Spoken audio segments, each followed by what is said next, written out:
পরিবহন মালিক সমিতি, তাদেরও দায়িত্ব আছে, তারা মানসম্মত বাস পরিষেবা ব্যবস্থা করবেন। এবং আমরা অত্যন্ত বিস্মিত হই, তারা কিন্তু এই অটোরিকশার যে দৌরাত্ম নৈরাজ্য, এটার বিরুদ্ধে তাদের কোনো অবস্থান নেই। অথচ পরিবহন সেক্টর আমরা দেখি তাদের আঙ্গুল হেলানিতে সব কিছুই হয়। কিন্তু তারা যদি সোচ্চার থাকতেন এবং তারা যদি মোটামুটি একটা ভূমিকা রাখতেন, তাহলে কিন্তু এই পরিবহনটি এইভাবে পঙ্গপালের মতো বিস্তার লাভ করা অন্তত কিছুটা হোঁচট খেত। এখন ব্যাপারটা হলো যে আমরা নানাভাবে বলছি, কিন্তু এই আমরা যে সমস্ত পলিসিগুলো দিচ্ছি, ইতিমধ্যে আমরা বাণিজ্য মন্ত্রণালয়কে চিঠি দিয়েছি এটার যাতে স্পেয়ার পার্টস যেটা আমদানি করা হচ্ছে এবং ব্যাটারি যেটা আমদানি করা হচ্ছে এটা সীমিত করার জন্য এবং এটা স্পেয়ার পার্টস আমদানি বন্ধ করার জন্য।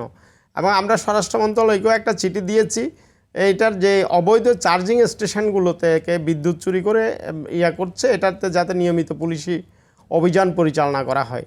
ইতিমধ্যে আপনি জানেন এটা শুরু হয়েছে এবং কিছু কিছু গ্যারেজে হানাও দিচ্ছে।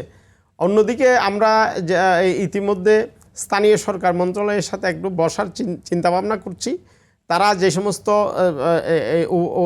পৌরসভার মধ্য দিয়ে এবং সিটি কর্পোরেশনের মাধ্যমে নিবন্ধন দেওয়ার যেটা প্রক্রিয়া শুরু করেছে, এখানে আমরা যে বিষয়টা লক্ষ্য করছি, বুয়েট একটা স্পেসিফিকেশন ডিজাইন দেওয়ার পরে বড় বড় কোম্পানিগুলো এই ব্যবসায় নেমে আসার জন্য একটা উদ্যোগ নিয়েছে। এখানে 1000 কোটি টাকার একটা বিনিয়োগ তারা কিন্তু ইতিমধ্যে তহবিল সংগ্রহ করেছে।